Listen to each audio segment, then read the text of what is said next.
Voici les signes qui accompagneront ceux qui auront cru. Cette parole de Jésus tirée de l'Évangile selon Marc chapitre 16, verset 17, n'était pas une promesse pour quelques-uns. C'était une révélation pour tous ceux qui marchent dans la foi, les yeux ouverts sur le surnaturel de Dieu. Car oui, Dieu donne des signes, et quand il s'apprête à faire quelque chose de grand dans ta vie, il ne le fait pas dans le silence.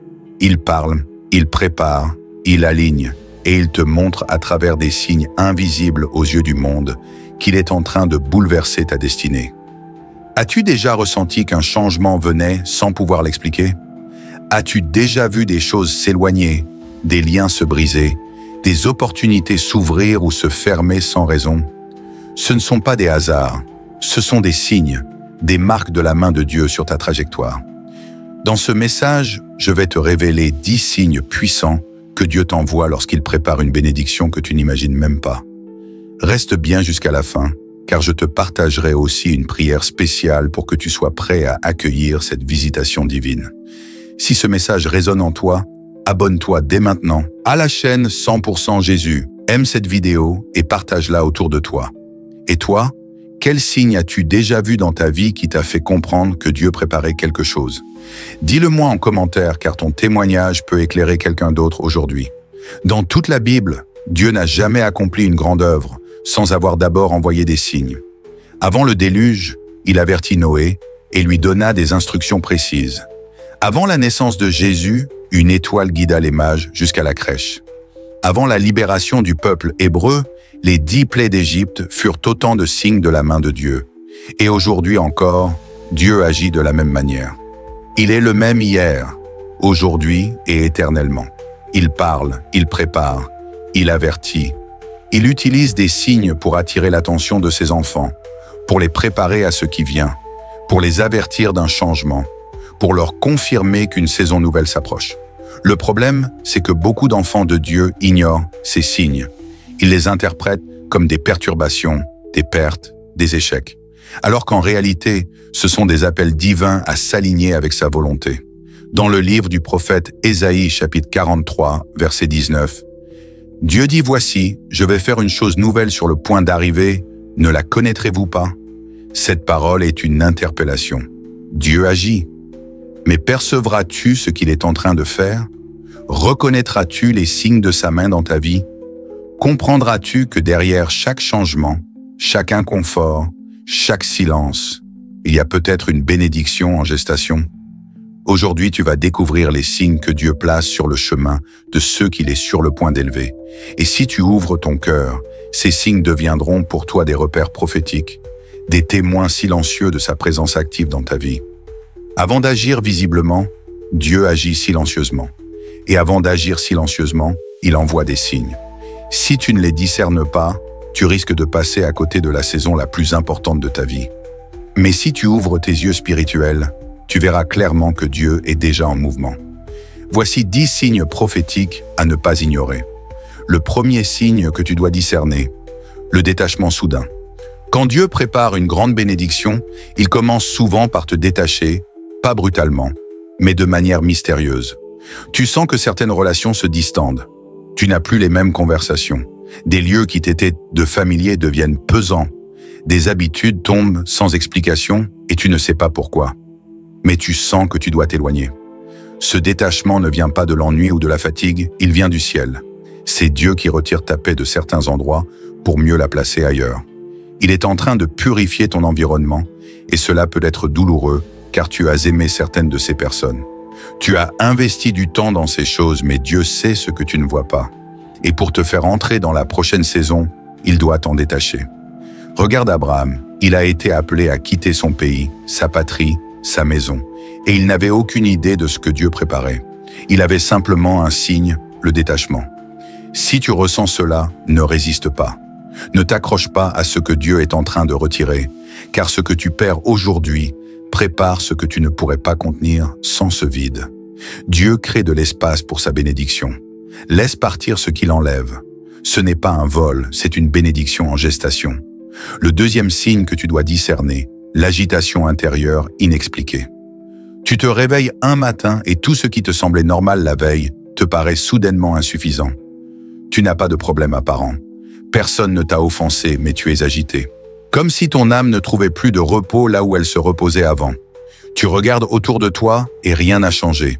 Mais en toi, tout a bougé. C'est un signe puissant. Quand Dieu veut t'élever, il commence toujours par déranger ton intérieur. Il envoie des turbulences invisibles à ton âme. Tu ressens une soif, une envie de profondeur, une aspiration que tu ne peux expliquer. Tu as envie de te retirer, de prier davantage, de comprendre ce vide que tu ressens. C'est Dieu qui t'appelle. Ce n'est pas un malaise, c'est une convocation. Moïse vivait paisiblement dans le désert jusqu'à ce qu'un buisson se mette à brûler. Il aurait pu l'ignorer, mais son agitation intérieure l'a poussé à s'approcher, et cette agitation l'a conduit à sa destinée. Si tu ressens cette soif inexpliquée, n'essaie pas de la calmer par des distractions. C'est Dieu. Il ne te laisse plus en paix parce qu'il t'appelle à un changement. L'agitation intérieure n'est pas un trouble.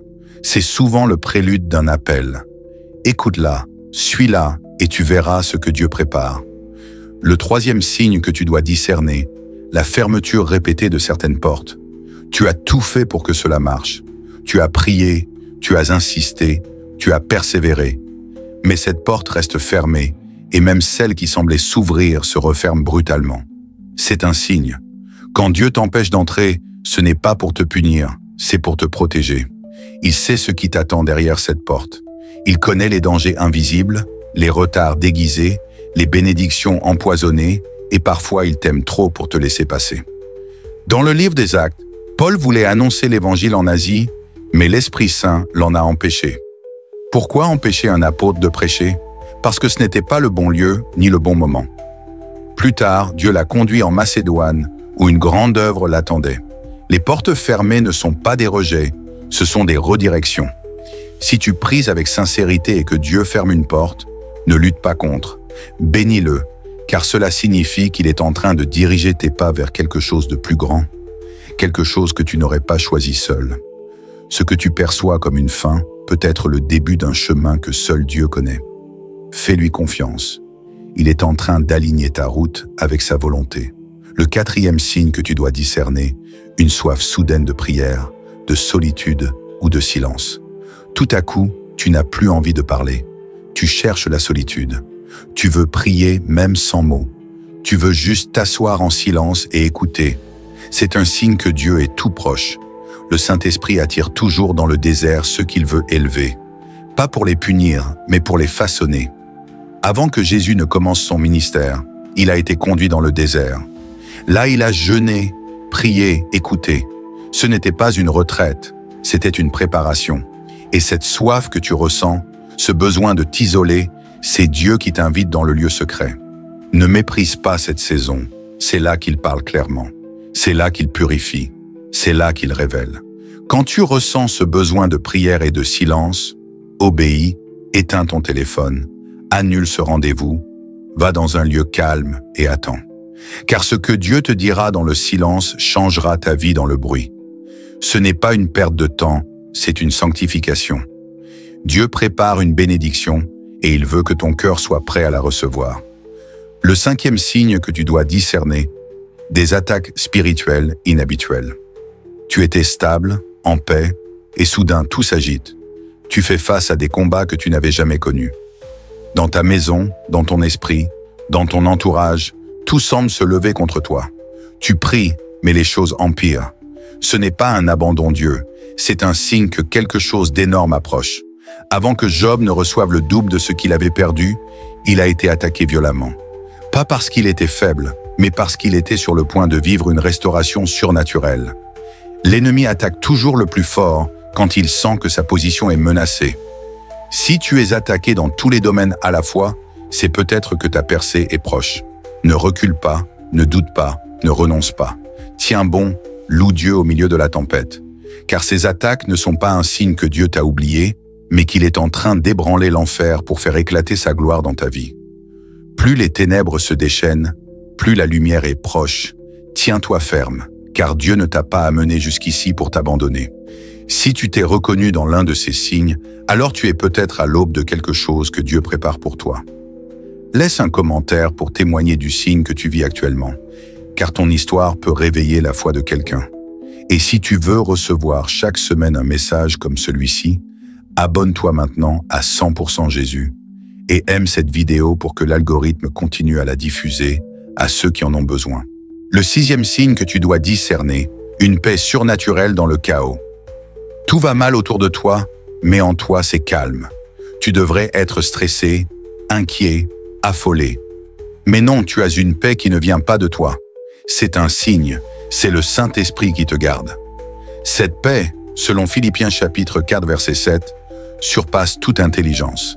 Elle n'a pas de logique, elle n'a pas d'explication, mais elle est là. C'est un signe que Dieu est en contrôle et que même si tu ne vois pas encore la bénédiction, elle est déjà en route. Quand Jésus dormait dans la barque pendant la tempête, ce n'était pas de l'inconscience, c'était une paix divine. Une paix qui annonce que rien ne peut couler une vie que Dieu tient dans sa main. Si tu ressens cette paix au milieu des secousses, sache-le, Dieu est déjà là, et ce calme intérieur est l'annonce prophétique d'un miracle à venir. Le 7e signe que tu dois discerner, la faveur divine sans explication logique. Tu ne l'as pas cherché, tu ne l'as pas mérité. Tu n'as rien fait de particulier et pourtant, tu reçois une faveur soudaine. Une porte s'ouvre, quelqu'un parle en bien de toi, on te choisit alors que tu n'étais même pas dans la course. Tu es étonné, presque mal à l'aise, mais Dieu ne l'est pas, car cette faveur n'est pas le fruit de ton mérite. C'est un signe. Quand Dieu veut te bénir, il commence souvent par faire tomber des faveurs là où tu n'as rien semé. C'est sa manière de te dire ce n'est pas par ta force, c'est par ma main. Ruth ramassait des épis dans un champ étranger sans savoir qu'elle était en train de trouver grâce devant Boaz. Esther est entrée dans le palais sans garantie, mais le roi l'a regardée avec faveur. Joseph, vendu comme esclave, a été élevé à cause d'une faveur surnaturelle. Quand la faveur t'enveloppe, tu n'as pas besoin de convaincre. Ce sont les autres qui sont convaincus par ce que Dieu dégage à travers toi. Si tu vis une saison où les choses semblent tomber toutes seules, ce n'est pas de la chance, c'est un signe prophétique. Dieu est en train d'annoncer une élévation prochaine. Ne t'enorgueillis pas, remercie et prépare-toi car ce n'est que le début. Le 8e signe que tu dois discerner, un sentiment d'urgence à obéir sans délai. Tu n'as pas toutes les réponses, mais tu sens que tu dois bouger. Tu ne vois pas encore où cela va te mener, mais tu sais que tu ne peux pas rester là. Ton cœur batte. Quand tu penses à ce changement, tu ressens une pression douce mais persistante à agir maintenant. C'est un signe. Quand Dieu prépare une bénédiction, il envoie des instructions, et ces instructions ne peuvent pas toujours attendre. Noé a dû construire l'arche sans avoir jamais vu la pluie. Abraham a dû partir sans savoir où il allait. Pierre a dû jeter son filet de l'autre côté, même s'il avait pêché toute la nuit.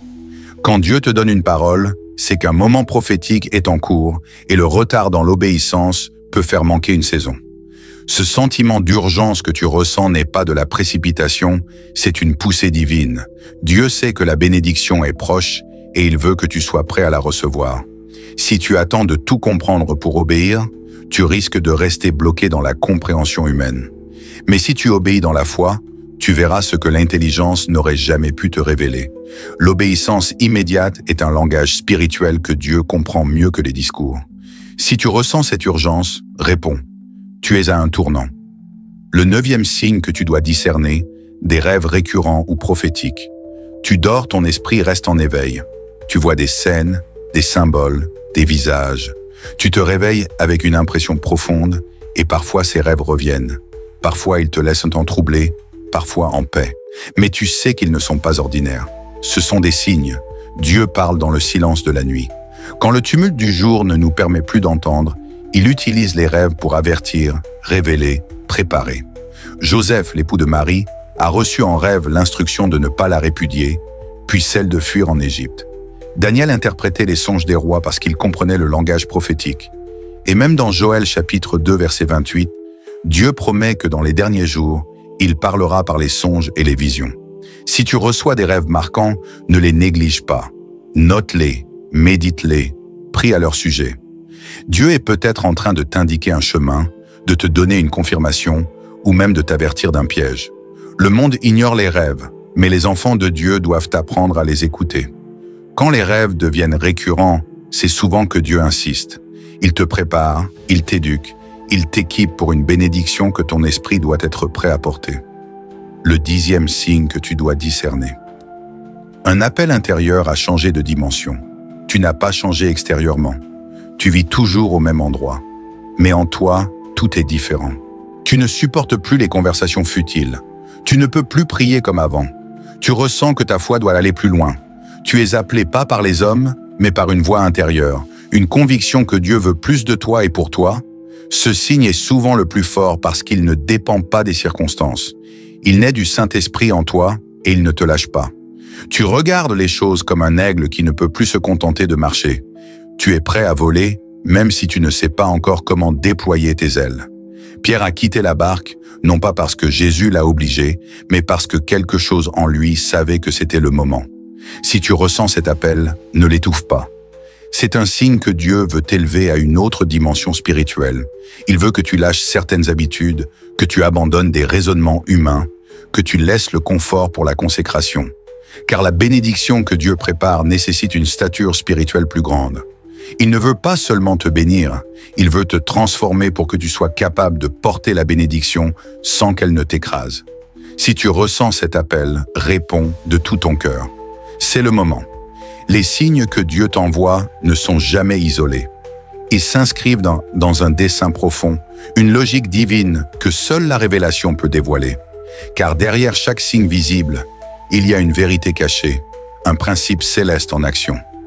Ouvre ton esprit maintenant, car voici 5 vérités puissantes que Dieu veut graver dans ton cœur. La première vérité que tu dois comprendre, Dieu purifie toujours avant d'élever. Avant la bénédiction vient le feu. Avant la gloire vient la séparation.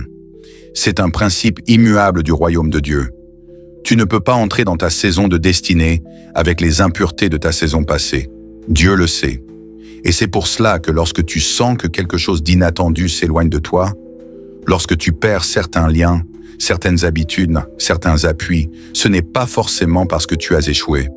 C'est souvent parce que Dieu est en train de purifier ta vie pour y faire descendre une bénédiction qu'elle ne pourrait pas contenir autrement. Dans l'Évangile selon Jean, au chapitre 15, verset 2, Jésus dit « Tout sarment qui est en moi et qui ne porte pas de fruit, il le retranche et tout sarment qui porte du fruit, il l'émonde afin qu'il porte encore plus de fruits. » Il ne parle pas ici de châtiment, mais de croissance. Même ce qui produit déjà du fruit doit être émondé, taillé, coupé pour produire davantage. Ce que tu perçois comme une perte est parfois un affinement. Ce que tu ressens comme une cassure est en réalité un acte d'amour du vigneron. Lorsque Dieu veut t'élever, il commence par enlever ce qui risquerait de déformer la bénédiction. Il agit comme un orfèvre.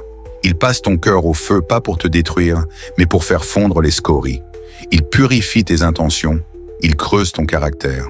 Il retire les appuis humains sur lesquels tu te reposais afin que tu n'aies d'autres fondations que lui. Ce n'est pas agréable. Parfois cela ressemble à un désert. Parfois cela fait pleurer.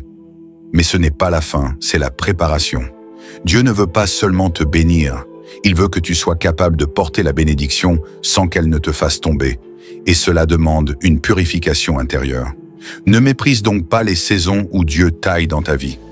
Ne te plains pas lorsque les choses changent sans ton accord.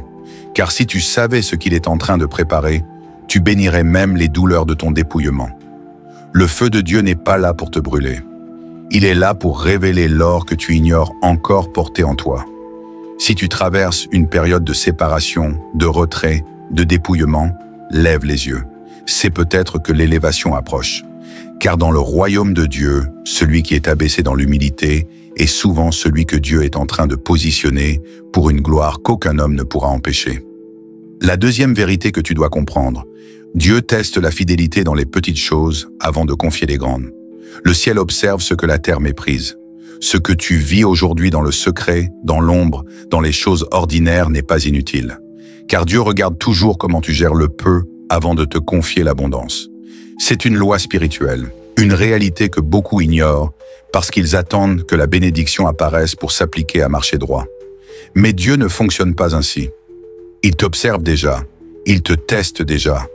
Pas dans les grandes missions, pas dans les triomphes publics, mais dans les décisions cachées, dans les détails dans ton cœur. Dans l'Évangile selon Luc chapitre 16 verset 10, Jésus dit « Celui qui est fidèle dans les moindres choses, l'aussi dans les grandes, et celui qui est injuste dans les moindres l'aussi dans les grandes. Ce n'est pas une image, c'est une déclaration divine. Si tu ne prends pas soin de la graine, comment Dieu pourrait-il te confier la moisson? Si tu méprises le petit, comment pourrais-tu porter le grand avec intégrité? Ce que tu vis maintenant est peut-être petit, difficile, répétitif, mais c'est précisément là que Dieu mesure ton cœur, ton attitude, ta constance, ta soumission. Regarde David avant de devenir roi, il était berger, seul inconnu. Mais c'est dans le secret de cette solitude qu'il a appris à protéger, à prier, à écouter Dieu. Ce sont ses victoires contre l'ours et le lion dans les collines anonymes qui l'ont préparé à vaincre Goliath devant tout un peuple. Dieu l'a observé dans le peu et il l'a élevé dans le grand. Pareil pour Joseph. Il a été fidèle dans la maison de Potiphar, fidèle en prison, fidèle dans l'humiliation. Et Dieu l'a positionné comme gouverneur d'Égypte au moment précis. Lorsque tu ressens que Dieu est sur le point de t'emmener plus loin, tu dois d'abord regarder en arrière et te demander « Suis-je fidèle dans ce qu'il m'a déjà confié? Suis-je fidèle dans ma manière de prier alors que personne ne me regarde? Suis-je fidèle dans ma façon de parler même quand je suis seul? Suis-je fidèle dans mes pensées, dans mes choix, dans mes silences? Car c'est là que Dieu détermine la prochaine étape. Ce que tu vis aujourd'hui, même si cela te semble minuscule, est peut-être l'examen du ciel. Ton comportement maintenant révèle à Dieu si tu es prêt à porter une bénédiction plus grande, sans te corrompre, sans t'éloigner, sans perdre ton cœur. Et ce test est silencieux.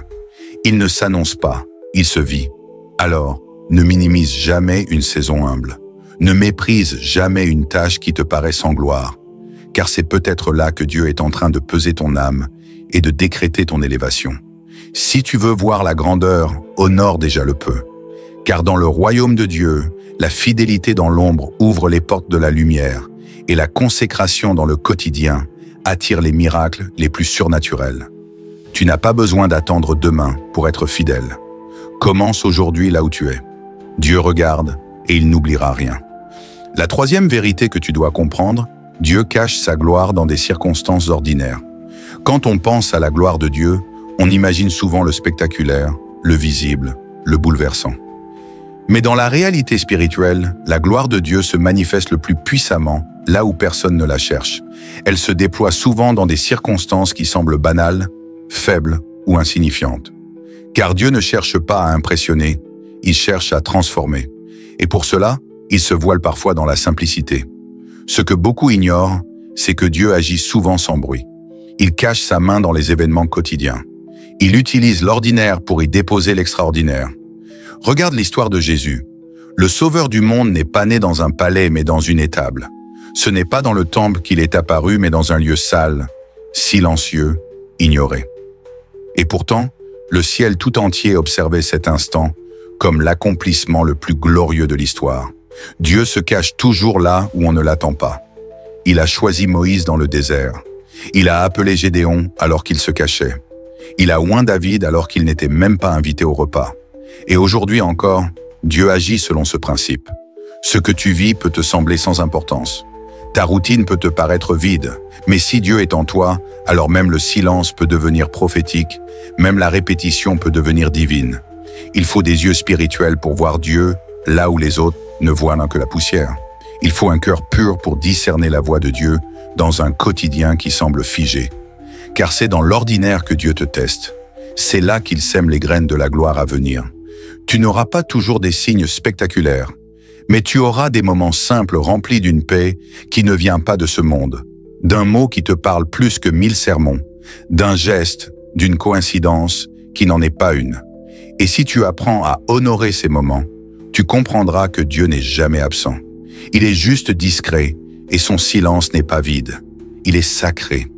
Si tu veux recevoir une grande bénédiction, tu dois d'abord apprendre à discerner Dieu dans les petites choses, à l'aimer dans le calme, à lui obéir dans les détails. Car la gloire de Dieu est souvent camouflée pour ne se révéler qu'à ceux qui cherchent avec le cœur. Alors, ne méprise pas ta saison actuelle parce qu'elle ne ressemble pas à un miracle. Peut-être que ton miracle est déjà là, mais sous une forme que tu n'avais pas imaginée. Peut-être que cette routine est un terrain sacré.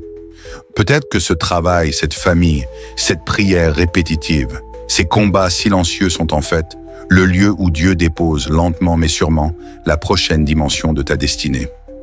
Reste fidèle dans l'ordinaire, car c'est là que la gloire se prépare. La quatrième vérité que tu dois comprendre, Dieu parle plus souvent par les interruptions que par les accomplissements. Nous aimons les plans bien tracés, les projets bien organisés, les calendriers respectés.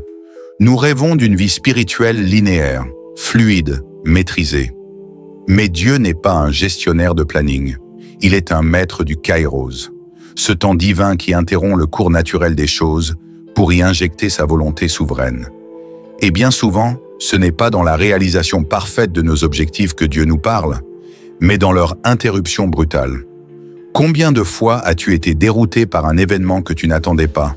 Une maladie, une séparation, une perte, un changement soudain, et tout ce que tu avais prévu s'écroule. Tu pries, tu ne comprends pas. Mais si tu regardes avec les yeux de l'esprit, tu verras que c'est précisément là, dans ce moment suspendu, que Dieu commence à parler d'une voix différente. Il ferme une porte, non pas pour te punir, mais pour capter ton attention. Il brise une habitude, non pas pour te frustrer, mais pour briser un schéma qui t'empêchait d'aller plus loin. Dans le livre des Actes, Saul de Tarse marchait avec certitude sur la route de Damas, avec des lettres d'autorité en main. Il était convaincu de faire la volonté de Dieu, mais Dieu est venu l'interrompre. Une lumière, une chute, une voix, et plus rien n'était comme avant. C'est cette interruption divine qui a changé un persécuteur en apôtre. Ce que Saul croyait être un obstacle était en fait une porte. Ce qu'il pensait être une fin était le début d'une mission qui allait bouleverser le monde. Et aujourd'hui encore, Dieu agit de cette manière. Il interrompt, il dérange, il ralentit. Non pas parce qu'il est contre toi, mais parce qu'il veut t'enseigner une vérité que tu n'aurais jamais apprise en ligne droite. Si tu veux vraiment comprendre les signes de Dieu, tu dois accepter que ces interruptions sont des langages prophétiques. Elles sont des zones de contact où le ciel rencontre la terre, non pas pour te perdre, mais pour te repositionner. Ne panique pas lorsque Dieu interrompt ton programme. Ne te ferme pas lorsque quelque chose t'échappe. Laisse-toi enseigner. Laisse-toi guider, car souvent la plus grande bénédiction de ta vie commence au moment précis où tes projets s'arrêtent. Ce n'est pas l'échec d'un homme, c'est l'entrée en scène de Dieu. La cinquième vérité que tu dois comprendre, Dieu révèle la grandeur de sa bénédiction par la taille du combat que tu vis avant. Il y a des batailles que tu ne comprends pas. Tu pries, tu jeûnes, tu restes fidèle, mais le feu s'intensifie. Les oppositions se multiplient, les retards s'enchaînent, et tu te demandes pourquoi? Pourquoi maintenant? Pourquoi alors que tu marches dans l'obéissance? Pourquoi alors que tu veux simplement faire la volonté de Dieu? La réponse est là, enfouie dans cette vérité que beaucoup refusent d'entendre. Plus la bénédiction est grande, plus la pression avant est intense. Ce n'est pas une punition, c'est une annonce. Dans le royaume de Dieu, les combats ne sont jamais gratuits. Le ciel ne permet pas une épreuve sans y avoir placé un poids de gloire en attente. Chaque tempête qui secoue un croyant fidèle est un message spirituel. Une parole silencieuse qui dit « Prépare-toi, car ce qui vient est plus lourd que ce que tu peux porter aujourd'hui. » Et pour porter ce poids, il faut être creusé, il faut être affermi, il faut passer par un feu que l'on n'explique pas, mais que Dieu maîtrise parfaitement. Regarde Job. L'homme était intègre, pieux, craintif de Dieu. Pourtant, il a tout perdu. Sa famille, sa santé, ses biens, son honneur. Il s'est retrouvé seul, incompris, accablé. Mais ce que Job ignorait, c'est que cette violence était le prélude à une double portion. Ce qu'il vivait n'était pas une punition, c'était un repositionnement. Et Dieu a permis l'épreuve, parce que la récompense devait surpasser tout ce que Job avait connu. De même, Jésus a été livré, insulté, cloué avant d'être glorifié. La croix a précédé la résurrection, le sang a précédé la victoire. Si tu traverses une saison de combat profond, de feu que tu ne comprends pas, d'opposition étrange, c'est peut-être parce que tu es plus proche de la bénédiction que tu ne le crois. Le diable n'attaque pas les terrains vides. Il convoite ce que Dieu s'apprête à libérer. Et Dieu permet parfois que tu sois secoué afin que ta foi ne repose plus sur l'émotion, mais sur la révélation. Il t'apprend à te tenir debout dans le vent, car la couronne qu'il prépare ne peut pas être portée par des épaules fragiles. Ce que tu vis est peut-être une école divine. Chaque larme, chaque silence, chaque combat que personne ne voit est un outil dans les mains de Dieu pour élargir ton esprit, fortifier ta vision, affiner ton discernement. Tu n'es pas puni, tu es formé. Et plus l'épreuve est douloureuse, plus le dépôt qui arrive est glorieux. La souffrance n'est pas la fin, elle est l'annonce. Elle est le signe que le ciel s'apprête à poser sur toi quelque chose de plus grand que tu ne peux l'imaginer. Alors, ne baisse pas les bras. Ne doute pas de l'amour de Dieu à cause de la difficulté de la saison. Car souvent, ce que tu vis comme ton plus grand combat est en réalité le dernier couloir avant ton entrée dans une dimension nouvelle. Et ceux qui persévèrent jusqu'au bout verront la main de Dieu non seulement les relever, mais les établir. Voir les signes, c'est bien. Mais y répondre dans la foi, c'est ce qui transforme ta vie. Car Dieu ne montre jamais quelque chose sans attendre une réaction. Si tu discernes ces signes, il t'appelle à t'aligner. Voici maintenant 7 actes puissants que tu dois poser pour marcher dans l'accomplissement de la bénédiction que Dieu prépare pour toi. Le premier acte que tu dois poser, sanctifie ton environnement. Avant de te confier une nouvelle bénédiction, Dieu t'appelle à purifier ce qui t'entoure. Ton environnement est prophétique. Ce qui règne dans l'espace que tu habites influence directement ta capacité à entendre, à discerner, à croire. C'est pour cela que le premier pas vers la visitation divine n'est pas toujours spirituel en apparence. Il est pratique, concret, radical. Il consiste à sanctifier ton environnement. Regarde Moïse au pied du buisson ardent. Avant même que Dieu ne parle, il lui dit « Ôte tes sandales, car le lieu où tu te tiens est une terre sainte. » Ce n'était qu'un désert, un sol sec et poussiéreux, mais la présence de Dieu l'a sanctifié. Et pour rester là, pour entendre, pour recevoir l'appel divin, Moïse a dû changer quelque chose dans son apparence extérieure. Ce n'est pas un symbole, c'est une leçon. Aujourd'hui, Dieu te dit « Je veux t'envoyer une bénédiction, mais tu dois préparer ton atmosphère. » Cela commence par faire le tri, retirer les choses qui bloquent la paix, éteindre les voix qui t'éloignent de la prière, mettre de l'ordre dans ce qui te distrait, dans ce qui pollue ton regard, dans ce qui vole ton temps sans nourrir ton âme. Cela peut être un écran, une relation, une habitude, un objet. Quand tu ressens que Dieu t'approche, ce n'est pas le moment de tout garder, c'est le moment de faire place. Dans l'Ancien Testament, les prophètes sanctifiaient les lieux avant d'invoquer la gloire. Élie réparait l'autel avant d'appeler le feu. Jésus lui-même, avant de ressusciter la fille de Jaïrus, a fait sortir les moqueurs. Il savait que l'environnement doit correspondre à l'onction qui va descendre. Si tu veux recevoir quelque chose de nouveau, tu dois créer une atmosphère nouvelle. Sanctifier ton environnement, c'est aussi choisir ce que tu laisses entrer dans ta maison, dans ton esprit, dans ton cœur. C'est refuser que la confusion règne dans le lieu où tu attends la lumière. C'est faire de ton espace un sanctuaire, même modeste, où Dieu est honoré en premier. Tu n'as pas besoin d'une cathédrale. Tu as besoin d'un cœur décidé et d'un lieu en paix. Car Dieu aime la paix et il se manifeste là où tout en toi dit « Seigneur, je t'attends ».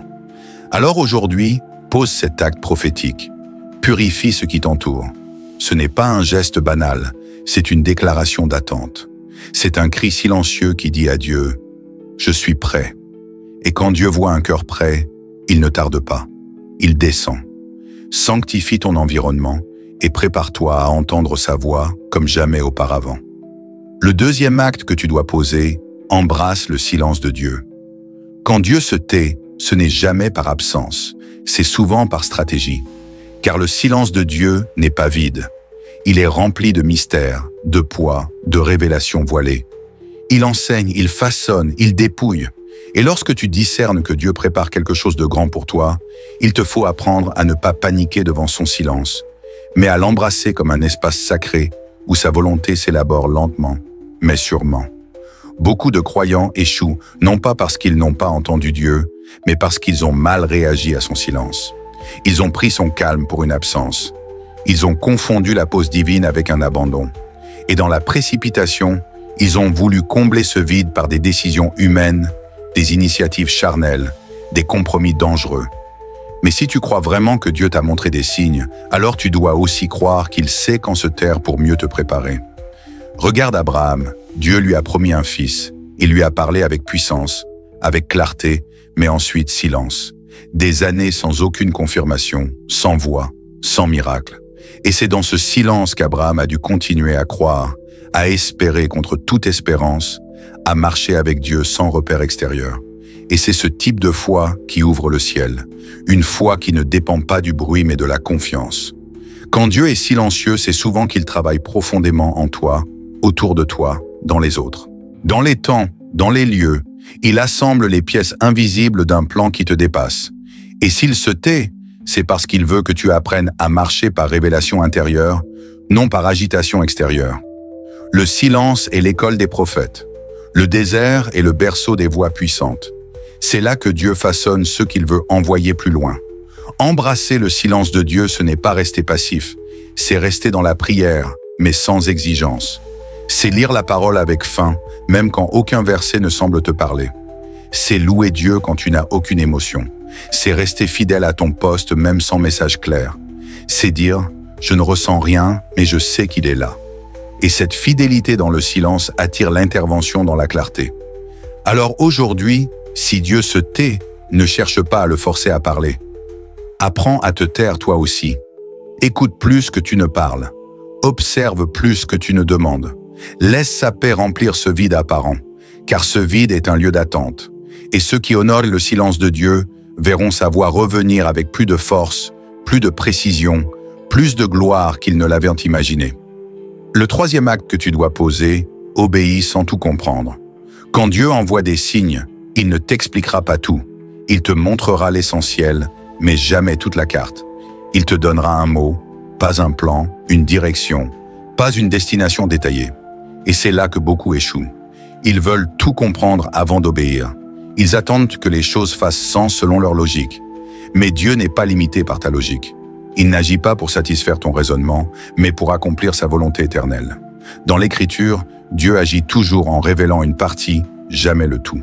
Quand il appelle Abraham, il lui dit simplement « Va vers le pays que je te montrerai ». Quand il ordonne à Moïse de frapper le rocher, il ne lui décrit pas les faits. Quand Jésus dit à Pierre de jeter son filet, il ne lui annonce pas le miracle. Et pourtant, ceux qui obéissent, sans tout comprendre, sont ceux qui voient l'impossible devenir réalité. Si tu attends d'avoir toutes les réponses pour te lever, tu ne te lèveras jamais. Si tu attends que tout soit sécurisé, tu ne marcheras jamais par la foi. Car la foi commence là où le contrôle s'arrête. Obéir sans comprendre, ce n'est pas de la naïveté, c'est de la confiance. C'est dire à Dieu « Je ne sais pas tout, mais je sais que tu es bon, alors je te suis ». C'est avancer dans la brume parce que tu reconnais la voix qui t'appelle. Obéir sans tout comprendre, c'est poser des actes prophétiques. C'est postuler alors que tu n'as pas le profil. C'est pardonner alors que tu n'as pas reçu d'excuses. C'est donner alors que tu es dans le besoin. C'est commencer à louer Dieu alors que tu es encore dans la douleur. Et c'est cette obéissance qui attire le ciel. Car Dieu répond toujours à la foi incarnée. Il bénit les pas tremblants, pas les raisonnements figés. Tu ne peux pas demander une bénédiction surnaturelle en t'appuyant uniquement sur des garanties naturelles. Tu dois poser des actes qui parlent le langage du royaume. Et ce langage, c'est l'obéissance immédiate. C'est marcher même quand tu ne vois pas. C'est semer même quand tu ne comprends pas. C'est lâcher prise même quand rien ne bouge encore. Et Dieu lui voit tout cela. Il voit ton cœur, il voit ta foi et il agit. Alors aujourd'hui, si Dieu t'a déjà parlé, si tu as déjà perçu un signe, ne reste pas figé dans l'analyse. Pose un acte, change quelque chose. Déplace-toi, décide, écris, témoigne, libère, sème, fais un pas dans la direction qu'il t'a donnée, même petit, même discret. Car c'est ce premier pas dans l'inconnu qui ouvre la porte de ce que tu ne peux pas encore imaginer. Le quatrième acte que tu dois poser, cultive la fidélité dans les petites choses. Dieu regarde toujours ce que les hommes ignorent. Il mesure ton cœur non à la grandeur de ce que tu fais, mais à la manière dont tu le fais. Et dans les saisons de préparation, quand Dieu t'envoie des signes, il t'observe. Non pas pour te juger, mais pour discerner si ton caractère peut soutenir la bénédiction qu'il s'apprête à déposer sur toi. Et l'un des critères les plus puissants qu'il utilise, c'est ta fidélité dans les choses que personne ne célèbre. Dans l'Évangile, Jésus dit que celui qui est fidèle dans les moindres choses le sera aussi dans les grandes. Ce n'est pas une formule morale, c'est une clé spirituelle. Car ce que tu vis aujourd'hui, même si cela semble petit, est un test. Ton obéissance quand personne ne te voit est une épreuve silencieuse. Ta persévérance dans les tâches que tu trouves banales est une préparation divine.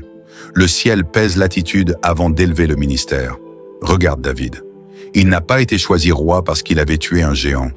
Il a été oint parce qu'il était fidèle au chant, seul avec les brebis, chantant pour Dieu alors qu'aucun regard humain ne l'applaudissait.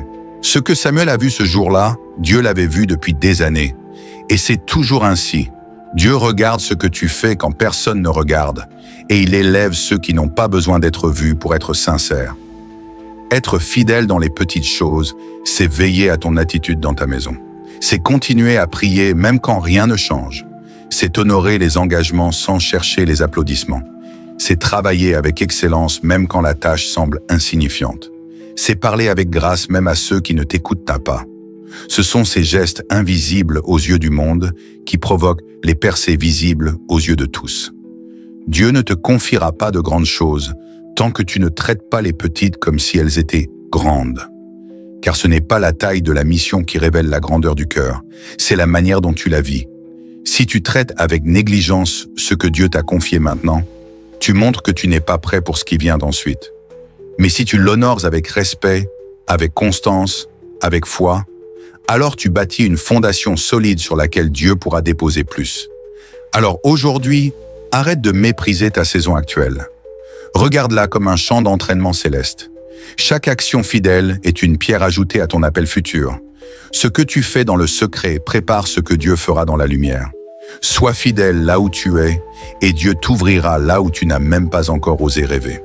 Le 5e acte que tu dois poser, rends gloire à Dieu au milieu du combat.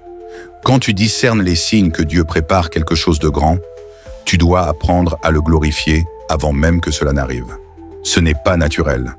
Louer au sommet est facile, mais louer dans la vallée, louer dans l'attente, louer dans la douleur, c'est là que se révèle une foi authentique.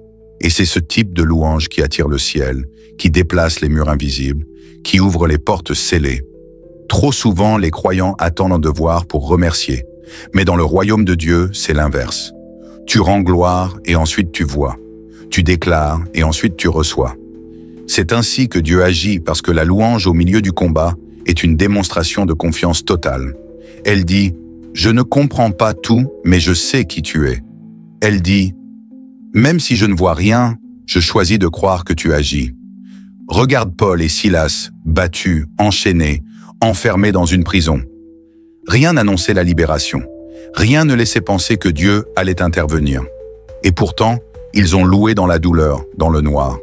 Et pendant qu'ils chantaient, les fondations de la prison ont tremblé, les chaînes sont tombées, les portes se sont ouvertes. Pas après une prière spectaculaire, mais après une louange sincère au cœur du combat. Ce n'est pas un détail, c'est une arme. Ta louange au milieu de l'épreuve n'est pas une fuite. C'est un acte de guerre spirituelle. Tu déplaces l'atmosphère, tu repousses les ténèbres, tu changes la perspective. Tu dis à ton âme, regarde au-dessus. Tu dis à ton environnement, je choisis la lumière, même si je suis encore dans l'ombre. Et cette posture provoque le mouvement divin. Rends gloire à Dieu maintenant. Pas demain, pas quand tu auras tout reçu, mais maintenant dans le brouillard, dans le silence, dans la confusion. Loue-le parce qu'il est fidèle. Loue-le parce que ce qu'il a commencé, il l'accomplira. Loue-le parce que même si tu ne vois pas encore la bénédiction, tu en portes déjà les signes. Et ne t'attends pas seulement à une réponse émotionnelle. Attends-toi à un changement de dimension. Parce que lorsque tu loues Dieu dans le feu ne te brûle plus. Il te purifie et lorsque tu l'élèves dans la nuit devient témoin de ton élévation future. Ta louange aujourd'hui est la clé de ta délivrance demain. Alors lève la voix même si elle tremble. Chante même si tu pleures. Déclare sa grandeur même si ton cœur est brisé. Car ce n'est pas la fin, c'est l'écho d'une gloire qui approche. Et Dieu honore toujours ceux qui l'honorent dans le désert. Ta louange est une prophétie. Proclame-la. Le 6e acte que tu dois poser, renouvelle ton intelligence par la parole. Lorsque Dieu envoie des signes, ce n'est pas seulement pour attirer ton attention, c'est pour t'inviter à penser autrement, à voir autrement, à marcher autrement. Car aucune bénédiction durable ne peut être reçue avec un esprit non renouvelé. Tu ne peux pas contenir une œuvre nouvelle avec une mentalité ancienne. Tu ne peux pas vivre un changement extérieur si ton intérieur reste figé dans de vieux schémas. Voilà pourquoi Dieu te parle. Voilà pourquoi il te forme pour renouveler ton intelligence à travers sa parole. Dans l'Épître aux Romains, chapitre 12, verset 2, il est écrit « Ne vous conformez pas au siècle présent, mais soyez transformés par le renouvellement de l'intelligence afin que vous discerniez quelle est la volonté de Dieu. » Ce passage est une clé spirituelle. Il ne dit pas que la transformation vient du miracle. Il dit qu'elle vient de l'intelligence renouvelée. Si tu veux comprendre les signes que Dieu t'envoie, tu dois laisser sa parole transformer ton esprit. Trop souvent, nous voulons que Dieu nous bénisse selon notre manière de penser.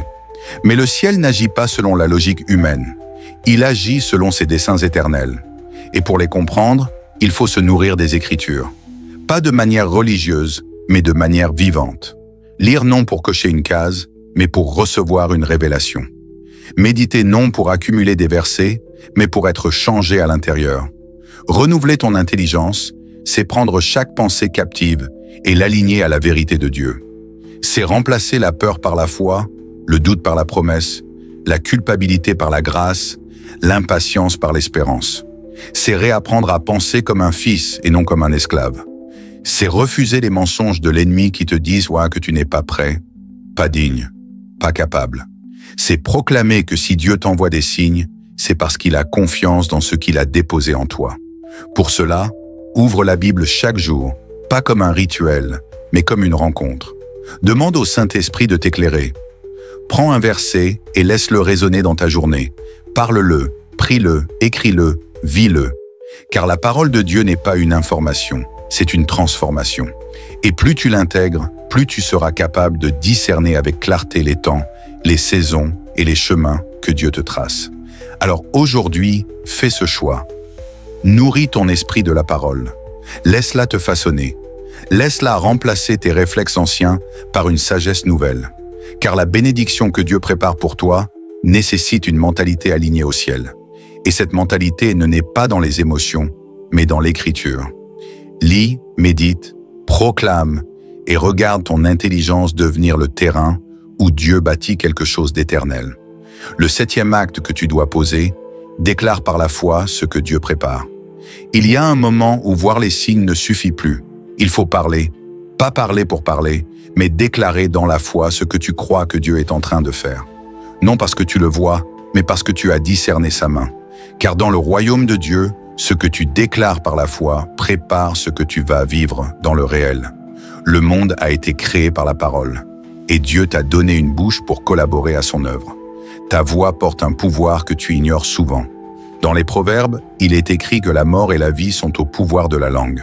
Cela signifie que ce que tu laisses sortir de ta bouche est prophétique. Tu ouvres ou tu bloques, tu construis ou tu détruis. Et si tu crois que Dieu prépare une bénédiction, alors tu dois te joindre à son plan non seulement par ton cœur, mais par tes paroles. Car ce que tu déclares dans la foi devient une semence spirituelle dans l'atmosphère. Déclare que ta saison va changer. Déclare que la paix revient dans ta maison. Déclare que la provision divine arrive. Déclare que tu n'es plus lié à la peur. Déclare que ce que Dieu a commencé en toi, rien ne pourra l'arrêter. Ne reste pas silencieux quand le ciel t'invite à parler, car ta voix, alignée à la volonté de Dieu, devient une arme invisible que les ténèbres ne peuvent pas supporter. Quand Jésus ressuscite Lazare, il ne se contente pas de pleurer. Il déclare d'une voix forte, « Lazare sort !» Et c'est cette parole qui libère la vie. Quand Dieu crée la lumière, il ne la pense pas seulement. Il dit que la lumière soit, et elle fut. Toi aussi, tu dois apprendre à dire que la lumière soit dans ma situation. Tu dois apprendre à appeler les choses qui ne sont pas comme si elles étaient. Pas par optimisme, mais par révélation. Et même si tu trembles, même si tu doutes encore un peu, ouvre ta bouche, parle à ton âme, parle à ta saison, parle à ton avenir. Dis-lui, je sais que Dieu est en train de faire quelque chose et je me tiens prêt. Car cette déclaration répétée avec foi solidifie ton espérance. Elle donne forme à l'invisible et elle aligne ton atmosphère avec la réalité du ciel. Aujourd'hui, Dieu te donne une clé. Parle, déclare, prophétise. Ne laisse pas le doute occuper ta langue. Que ta bouche devienne l'écho de la promesse, non le miroir de la peur. Car ceux qui parlent selon la foi préparent leur destinée avec la voix du ciel. Inclinons nos cœurs ensemble pour cette prière. Seigneur notre Dieu, Toi qui vois dans le secret, toi qui parles dans le silence, toi qui traces les chemins que nos yeux ne voient pas. Aujourd'hui, je viens devant toi avec un cœur ouvert, un cœur qui veut comprendre, un cœur qui veut obéir. Merci pour les signes que tu envoies. Merci pour ta fidélité même quand je doute. Merci pour ta présence même quand je ne la sens pas. Merci pour ton amour, même quand je ne me sens pas aimable. Tu es resté là, tu es resté fidèle, et aujourd'hui, je reconnais que c'est toi qui étais derrière ces signes que je n'ai pas toujours compris. Seigneur, ouvre mes yeux spirituels. Donne-moi de voir au-delà de l'apparence, de reconnaître tes traces dans mon quotidien, de sentir ton souffle dans les détours. Donne-moi un discernement nouveau, une sagesse venue d'en haut, un cœur attentif à ta voix, même dans le silence. Je te remets mon impatience, mes inquiétudes, mes hésitations. Je choisis de te faire confiance, même quand tu te tais, même quand rien ne bouge, même quand tout semble flou. Car je sais maintenant que tu es un Dieu qui prépare toujours plus que ce que je vois. Seigneur, je te remets aussi mes combats. Je te les confie un à un, les visibles et les invisibles, les anciens et les récents, les petits et les immenses. Tu sais ce que je traverse. Tu sais ce que je ne dis à personne. Mais je crois que ces tempêtes sont des signes, des annonces, des préparations, des ponts vers quelque chose de plus grand. Alors, je te loue. Je te loue au milieu du feu. Je te loue dans la vallée. Je te loue dans l'attente. Car tu es digne et tu es bon.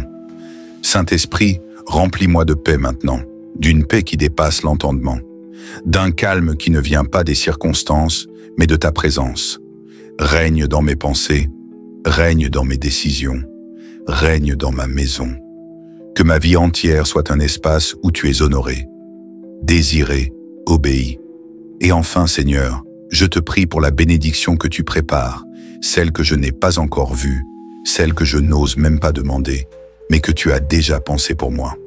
Prépare mon cœur à la recevoir, prépare mes mains à la porter, prépare mon esprit à la protéger, que je ne sois pas distrait, que je ne sois pas détourné, que je sois fidèle jusqu'au bout. Dans le nom puissant de Jésus-Christ, je t'ai prié. Amen. Que Dieu vous bénisse abondamment.